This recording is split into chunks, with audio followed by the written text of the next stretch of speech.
तर आज आपण बनवूया मस्त अशी टमाट्याची चटणी। तर मी इथं गावरान टमाटे घेतले 4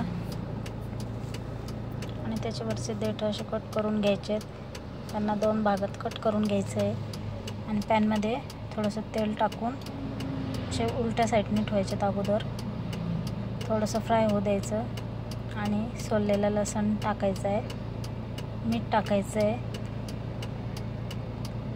त्याला थोडंसं व्यवस्थित मिक्स करून घ्यायचं आहे आणि झाकण ठेवून एक 10 मिनिटे आपण त्याला वाफवून घेऊ। त्याच्यानंतर साल काढायची आहे आणि मस्त असे मॅशरने आपण त्याला मॅश करून घेणार आहोत। त्यानंतर टाकूया एक अर्धा चमचा लाल तिखट, बारीक चिरलेला कांदा, कोथिंबीर आणि कट केलेल्या हिरव्या मिरच्या।